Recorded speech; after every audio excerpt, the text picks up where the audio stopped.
Я считаю, что в очередной раз в ситуации внутреннего кризиса, политического, общественного, волнуется практически все население из-за того, что подняли вот так остро вопрос закона об апартаментах. Я считаю, что в этом вопросе отразилось очень много проблем абхазской действительности. В первую очередь, мне кажется, вообще отношение к будущему независимой Абхазии. Вера или неверие в судьбу Абхазии как государства. Мне кажется, власти со своими вот этими предложениями они демонстрируют абсолютное неверие в то, что Абхазия может состояться как государство, которое ответственно за своих граждан и вообще за всех жителей, которые проживают в Абхазии. Потому что та экономическая модель, которую они пытаются реализовать, она абсолютно не учитывает возможности Абхазии, возможности общества, ресурсы Абхазии, возможность создавать какие-то продукты, возможность подключаться к новым технологиям и так далее. Единственное, что я вижу, это вот такая ущербная, рентная психология, когда мы можем только закладывать наши земельные ресурсы, переписывать недвижимость на новых хозяев и ожидать, что эти новые хозяева будут ухаживать, обеспечивать какой-то уход, какой-то минимум потребностей и так далее. Обычно это подходит для недееспособных, немощных собственников. Вот, видимо, наша власть ощущает себя как недееспособных и немощных, и, видимо, предполагает, что и народ недееспособный и немощный. Но реакция нашего общества показала обратное. Общество живое, общество само включается в решение судьбоносных вопросов и реагирует очень активно и внятно, таким образом, что приходится задумываться и тем во власти, которые привыкли ничего не пересматривать, и продолжать какую-то не очень благоприятную и благополучную политику, задумываться о том, как жить дальше. В этом плане я считаю, что нынешние события, они могут оказать позитивный толчок для внутриполитической жизни, для осмысления того, что происходит, на каком этапе мы находимся, и для того, чтобы искать все-таки новые возможности развития, и все-таки искать ту экономическую модель живого, дееспособного народа с большими ресурсами природными и с неиспользованными ресурсами человеческими. Когда наша молодежь не может найти применение со своими знаниями, с достаточно хорошим уровнем современных технологических знаний и так далее, не может найти работу здесь, поскольку у нас очень многие задачи о цифровизации, о создании кадастра, который с 15-го уже скоро 10 лет как не могут создать, и так далее, все это у нас не происходит. И я считаю, что одна из причин не только непонимание чиновниками необходимости какого-то другого уровня экономического бытия в Абхазии, но и сознательное торможение этих процессов, потому что они приведут к прозрачности, к инвентаризации, к отчетности и так далее. Потому что мы знаем, что у нас большая часть экономики в тени находится, мы знаем, что в мутной воде очень легко нечестным людям улучшать свое финансовое положение, и это многих устраивает, потому что другого объяснения того, почему до сих пор у нас не сделаны необходимые программы, не реализованные, без которых невозможны и грамотная инвестиционная политика, и поддержка бизнеса собственного и так далее, это объяснить невозможно. И я думаю, что эти аргументы власти, которые говорят о том, что появление этих апартаментов улучшит ситуацию, это просто не выдерживает никакой критики. Если бы испробовали хотя бы какие-то другие методы стимулирования экономики, можно было бы сказать, что вот все попробовали, давайте теперь попробуем апартаменты.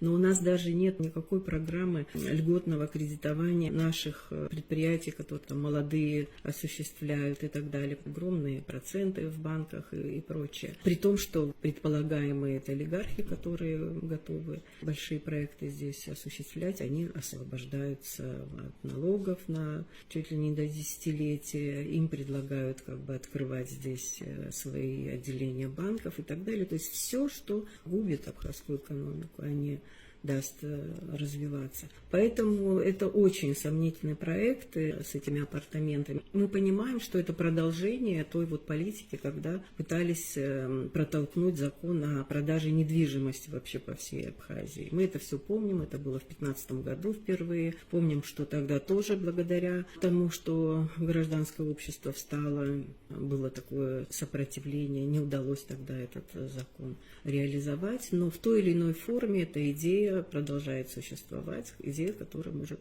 погубить просто Абхазию. Арта, если пойдет страна по пути этих апартаментов, что ты видишь в конце, в перспективе? Это, конечно, и демографические риски здесь, это и вот создание анклавов на лучших землях приморских, где, естественно, будут использованы команды, натренированные из-за рубежа, может быть, самые низкооплачиваемые и неквалифицированные работы, может быть, будут доступны для местных жителей, но никакого толчка для экономики, никакого стимула для того, чтобы создавались как бы новые предприятия, которые бы за собой вели освоение новых каких-то экономических сфер, я не вижу. Это все сфера услуг, которая будет полностью обеспечиваться собственниками. И я вот вижу высокие заборы, закрытые пляжи и расслоение общества. Все это нам уже рассказывали, многократно описано в тех странах, где это реализовано. Это, конечно, очень удобный вариант для богатых людей, которые привыкли обслуживаться в бизнес-классах, в вип-залах и так далее. Для них это нормальное развитие событий, когда они фактически будут создавать здесь две разные жизни, два разных мира. И места своему народу я в этом новом мире за забором я не вижу. Арта, что делать обществу, что делать людям, как ты считаешь, какие возможности есть у него противодействия, что люди могли бы сейчас предпринять, чтобы все-таки как-то остановить этот проект?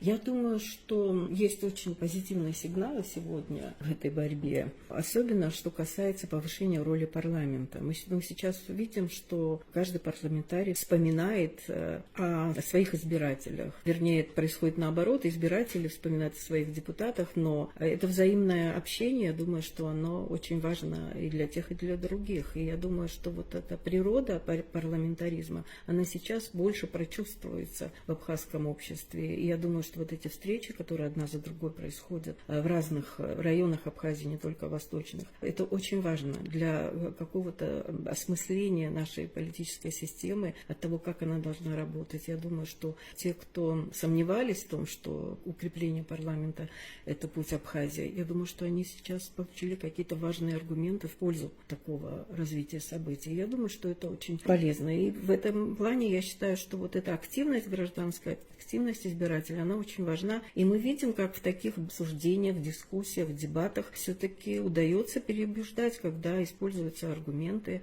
серьезные, не просто когда, так сказать, как мы уже привыкли, очень часто у нас шли на баррикады, там свой или чужой, своей команды или не своей команды. Здесь все-таки, мне кажется, объединение произошло по существу вопроса. И это очень важно тоже. Мне кажется, это тоже какой-то новый этап развития политической жизни Абхазии. Я вот сожалею, что когда ставили вот эти высокие заборы с острыми пиками вокруг правительственных зданий, вот тогда народ повозмущался в телеграм-каналах, но, к сожалению, не вышли. Я думаю, что это колоссальное упущение. Но сейчас, я думаю, многое будет пересмотрено. Какого решения ты ждешь от депутатов? Что бы ты хотела, чтобы парламент в этой ситуации все-таки сделал? Очень важно, чтобы, во-первых, депутаты почувствовали свою роль, свою ответственность и свою силу. И несмотря на то, что кто-то, может быть, обязан за свое выдвижение, за поддержку во время выборов и так далее, они должны все-таки понимать, что, может быть, были какие-то ошибки и нарушения закона в прошлом, но это не значит, что на всю жизнь они должны быть, так сказать, рабами вот этих ошибок и нарушений закона, которые они допустили во время выборов. Что сейчас их главная ответственность, раз народ признает парламент, ответственность перед избирателями и перед всей Абхазией. И надо наконец-то понять, что касается вот этого закона о недвижимости, что вообще эта идея о продаже недвижимости, она просто перестала постоянно возрождаться в нашем политическом дискурсе. Я понимаю, что это непростой вопрос, что наш стратегический партнер иначе смотрит, но на то мы выбирали наших избранников, чтобы они умели объяснить озабоченности, риски, с которыми связаны подобные законы, чтобы они умели отстоять интересы своего народа, своей страны.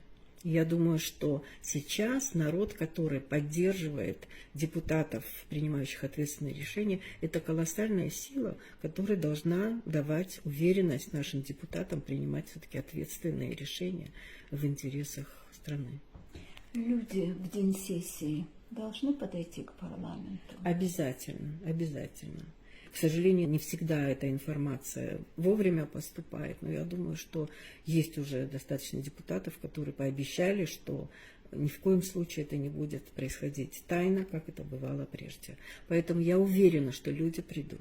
Но есть еще один вариант, что парламентарии сами снимут этот вопрос раз и навсегда. Это было бы просто прекрасно, это было бы, так сказать, огромным, стимулирующим, позитивным событием для всей Абхазии, если парламент проявит такую мудрость и дальновидность.